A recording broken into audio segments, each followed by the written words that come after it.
je vous présente l'homme qui, avec des pains, nous rend encore plus vivants. Marc Haller était un boulanger qui faisait des croissants à la chaîne avec, au bout, une belle réussite économique, mais aussi un burn-out personnel qui l'a guidé sur le chemin de Compostelle.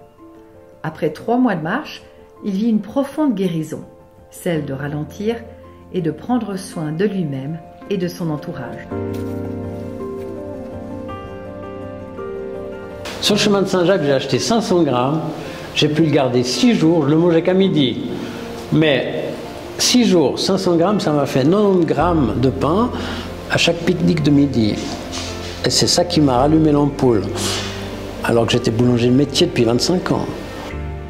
En 2007, il crée les Pains de Mon Chemin, une fabrication de pains artisanaux qui respecte le processus de la transformation des céréales.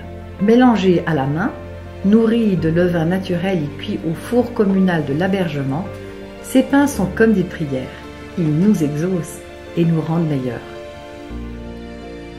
C'est un joli logo de ma commune d'origine. Mais regarde comme il est prisonnier.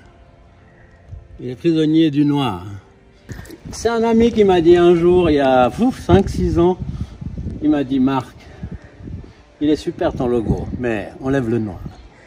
Et donc je l'ai mis comme un jardin suspendu. Voilà, les deux cas en équilibre, c'est le début de la journée. Marc crée ses pains avec des farines biologiques rares et locales. Il accorde à la céréale le temps qu'il lui faut pour se transformer à son rythme et devenir un levain qui permette au corps de capter les éléments essentiels. Il donne aussi des cours pour que chacun puisse élever son levain personnel, aux adultes comme aux enfants. C'est quelqu'un, hein. Enfin, pour moi c'est devenu quelqu'un. Pendant une période je disais que c'était mon 3e enfant. Lui, ce petit mélange, il m'a mis des pieds aux fesses même. Il m'a dit: eh oh, tu sens pas que je suis acide là, que je suis pas bien, quoi. C'est quelque chose, quoi. Mais je lui posais la question: pourquoi tu fais pas assez de bulles? Pourquoi tu fais trop de bulles? Pourquoi ci, pourquoi ça? Pourquoi ça va pas au niveau du goût du levain sur mon palais?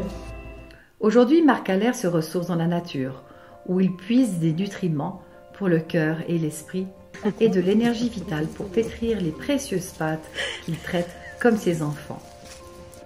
Une 4e, on appuie au milieu, quand même pas trop, hein, pas que ça fasse un nœud là au milieu.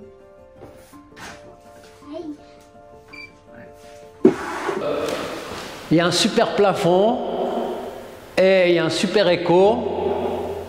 Et j'aime bien laisser aller ma voix là-dedans. Donc,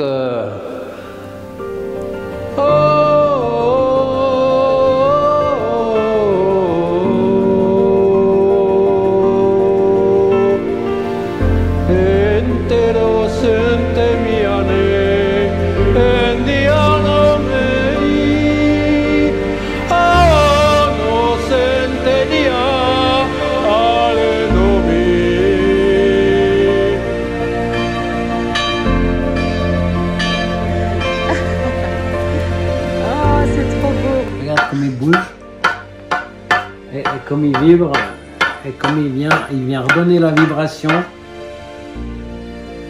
Là, j'ai marqué Compostelle, 26 avril, Genève 2006. Et après j'ai mis Santiago, Saint-Jacques, Santiago. Et là j'ai mis Saint-Jacques aussi. Ah, c'est toi qui l'as sculpté? Et c'est du châtaignier, ouais. C'est une branche sèche qui m'a appelé. Et après on a fait 1850 km ensemble. Au début, je l'oubliais partout, aux fontaines, à la banque, au machin, à la tomate, à la boulangerie. J'oubliais le bâton et je faisais des fois 3 à 5 km en arrière pour aller le rechercher. Puis au bout d'un moment, je ne pouvais pas faire plus que 20 mètres avant de me dire il n'est pas là, quoi. Je suis redevenu une pâte humaine vivante en ralentissant à 4 km/h, en me reliant aux éléments, en buvant de l'eau de source, aux fontaines, et en rencontrant des dizaines de personnes incroyables, au cœur incroyable. Et donc, voilà, c'est ça qui m'a rendu vivant. Et après, je dis, ok, j'avais goûté des pains à l'ancienne sur le chemin. Je dis, ok, je suis d'accord de refaire des pains, mais à ce rythme-là. C'est-à-dire à 4 km/h, en utilisant le levain, qui est le juste rythme à la place d'utiliser la levure qui accélère. J'ai mis en place ces éléments et ces valeurs en décidant de dormir la nuit, de livrer nulle part et de faire aucun rabais. Trois trucs très très importants pour pas se perdre. Et puis pour rester dans l'axe. Sa sagesse profonde le tient à l'écart de la crise du coronavirus. Et il a passé le stade de vouloir réveiller les hommes à d'autres réalités.